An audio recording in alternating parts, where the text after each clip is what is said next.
Hey, Kim, why you're not at home? Because I'm visiting hospital for Maggie. It's already evening. Aren't you ready for dinner? Are you planning to have my son cook? No, my husband will come to the hospital after work. Then I'll come home and cook dinner. A friend of mine just visited your house. What? Why your friend came to my house? Why? My friend said she had something to do around here. I told her she could have asked you a ride home. You didn't tell me that. I didn't tell you. Mother-in-law, I'm not always home. I don't like it when you make promises without my permission. You have dinner to prepare, right? That's why I thought you'd be home.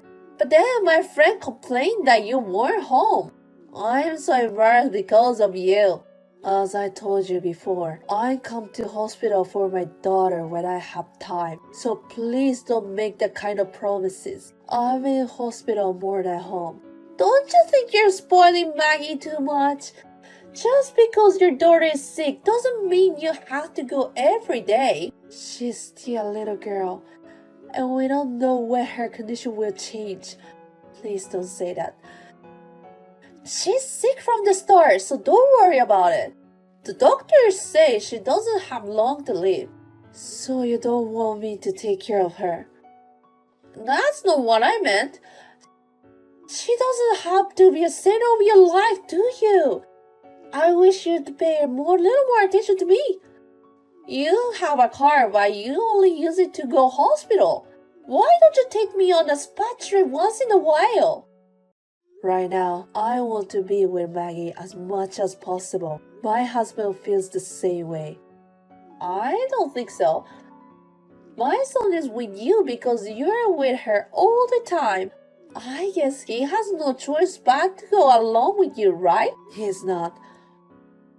My husband and I care most about our daughter. You're so stubborn. She's a girl. You don't have to go that far. Gender has nothing to do with it.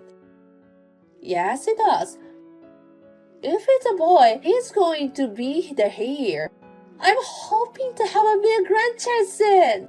I'm sorry, but I can't think about that right now. Now, if you excuse me, I have to support Maggie's meal. Hey, I'm not done yet. I want to go to an outlet mall with my friends next time. Please take us there. You couldn't do it today, so why not? As I told you, I can't do it. Please take the bus or train. I'm not going to leave her now. Hey, listen to me. Next time a singer support is coming to the next town, she's going to give a concert at a commercial facility. Will you take me there?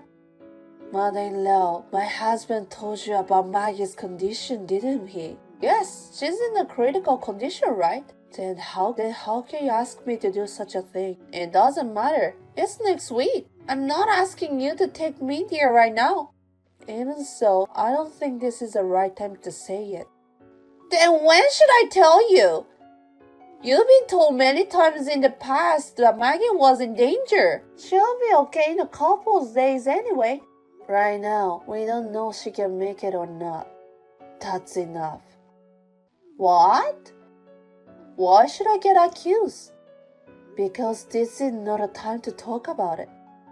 My husband and I have been staying at the hospital for the past few days. I don't know anything about that. It's none of my business. She's your grandson too. A grandchild who's been in the hospital all this time? I haven't seen her at all. I've even forgotten what she looks like. Honestly, this is no different than if she wasn't exist. I see. So, you will take me there, right?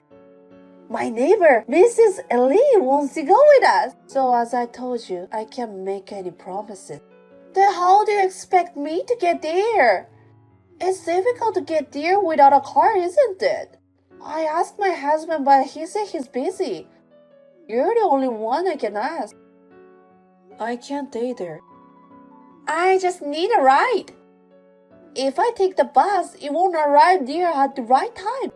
It's not my business. Just do what you want to do. You're useless! What's a daughter-in-law for? Before I'm your daughter-in-law, I'm her mother of my child. Wouldn't you have wanted to be there for him? Of course I would. A son is the most important here. But if he was a girl, I wouldn't have cared. That's enough. I have nothing to say to you, mother-in-law. Don't even contact me again. Hey, can't you take me there? Why don't you figure it out by yourself? It's cheeky for a wife to resist your mother-in-law. First of all, it's your fault for having a sickly baby.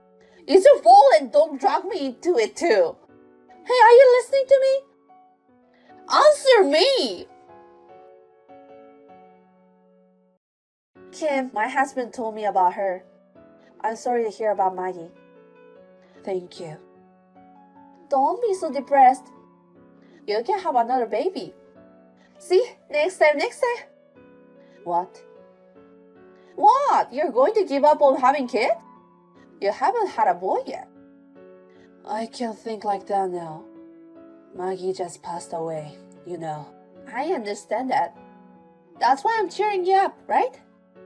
I think what you just said horrible. Anyway, after the funeral, make a boy as soon as you can. That's all you can do.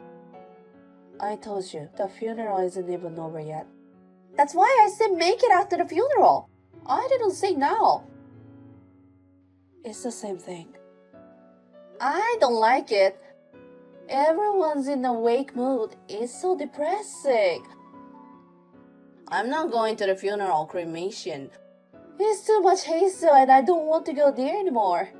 I see. I understand how mother-in-law thinks. If you don't want to, you don't have to come to the funeral.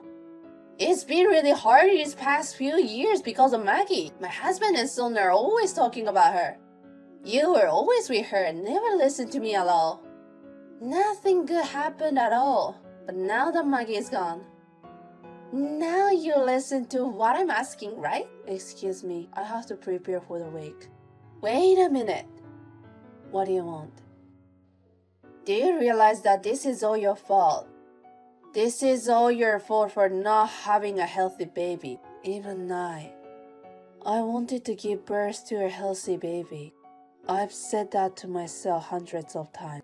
Oh, you knew that? If you knew that, don't do that again, okay? Please make sure it's a healthy baby. Really? Really, how dare you to say such a thing? What? What's wrong? Did I say something bad? Please don't even think to attend the funeral. I wouldn't go even if you asked me to. I don't even have much memories of Maggie. Besides the singer's concert tomorrow, Mr. Lee's son's wife taking me to the concert. So I have to get ready and get a good night's sleep. She's so different from some wives. She really helped me out. Kim, it's been a while. Yes. Oh, you can't even say hello anymore. Are you still depressed? It's already been a month since funeral. It's only been a month. The 49th anniversary isn't even over yet. But I think you're feeling better than last month. So it's time for you to take action. Do your best. What are you talking about? I'm talking about my grandson. I can't wait for you to show me my beautiful grandson. In your mind, Maggie isn't a grandchild, is she? Of course she is. She's always sick and she's in the hospital all the time. Also, the gender is right. I never thought of a girl as a grandchild from the beginning. Instead, focus on making another grandbaby. This time will be a man. You don't even know what is good and bad to say it. I found out the mother-in-law really is an irredeemable person. What? You still don't know anything, do you? Mother-in-law is no longer taken care of by anybody. What do you mean? When have you seen your husband lately? What? Well, I haven't seen him for a few days. He said he's busy, that he's going to be away from home. He hasn't been home, has he? He must have something important to do at work. He's been traveling a lot. It's not unusual for him to be away from home. Your husband left home. Now he's preparing to divorce with you. What the hell are you talking about? Don't say things like that, you don't make sense. It's true story. I have his permission to talk to you about it. Why is my husband divorcing me? We've been together for over 30 years. It's your attitude toward Maggie. You didn't deal with Maggie because she's a female.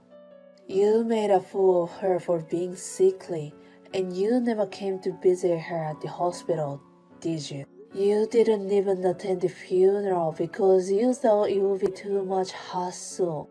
He just couldn't stand that attitude. Why do you have to get divorced over Maggie?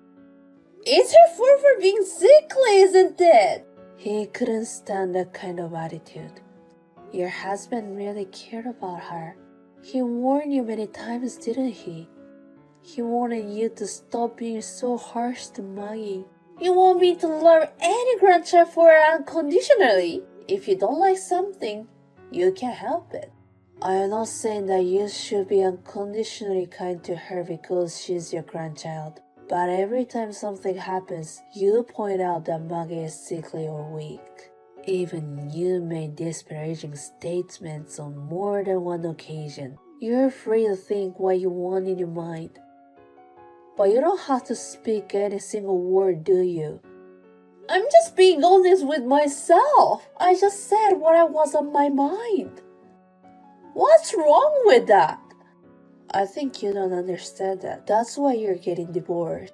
Also, my husband and I will be cutting you out as well. Why is my son cutting me out too? Because he's Maggie's father. My husband and I and father-in-law love Maggie. None of us will understand you, mother-in-law. Don't ever get involved with us again. Wait a minute. I can get my husband on the phone. If I call now, it won't even go to voicemail. He's blocking you. He will have his lawyer contact you when he's ready to divorce you. I thought my son hadn't been responding to me lately. Maybe I've been ignored for a long time? I'm afraid so. I was going to block you too. But I really wanted to tell you about your current situation. That's why I haven't blocking you. I just wanted to say that you deserve what happened to you. I will never forget the things you have insulted me for. Kim, wait! I apologize! So please tell my husband and son. Could you tell them that I'd like to return the call? Why would I? Even if I did, neither of them will make a move. If you have something you want to tell me, contact the lawyer your husband hired. That's not my point! I want a proper family discussion! Family? Are you misunderstanding something? None of us consider you as a family. I think you might say it better way. I am still mother-in-law. I never thought of you as my mother-in-law. What?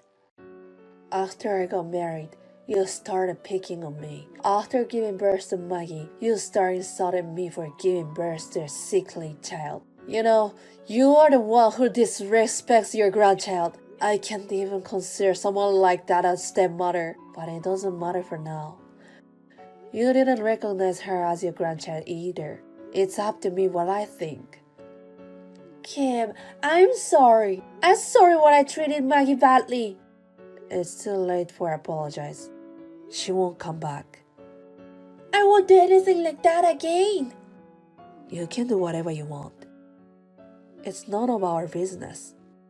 Think about what you've done and leave from now on. How am I supposed to leave? My husband says he's divorcing me too. My son has disowned me too. Kim, please help me. I'll do anything. If you do anything, just forget about us. We will never help you. You're nothing to us. Then there was a discussion about my parents-in-law's divorce. My mother-in-law insisted I never wanted a divorce. In the end, it was a meditated divorce. However, she was always neglecting her housework and playing around. She was also verbally abusive to my father-in-law in a way that hurt him emotionally. In the end, it was decided that my mother-in-law had a problem. My father-in-law's claim was accepted, and we were able to get a divorce. Currently, my mother-in-law is living alone in the house. I heard that she is looking for a job while living alone in the house she received as a part of the property division. Also, my husband had put in a good word with relatives and acquaintances of my mother-in-law. My mother-in-law's terrible attitude soon became a rumor. My mother-in-law's terrible attitude soon became known and no one would take her seriously. My mother-in-law has lost all their family. I don't know how she will live in the future, but it is none of our business. We will not help her in any way, no matter how much trouble she may be in the future. My husband and I moved out of the house as soon as our daughter passed away, and my father-in-law has moved to the same neighborhood. I will never forget the sadness of my daughter's death. But it is not only sadness, but we also have happy memories of our daughter. I hope that we can move forward, even if it is little by little. I want to live my life to the extent that my daughter in heaven will not be worried. Together with my family, who has also borne the grief, I will do my best to get over it.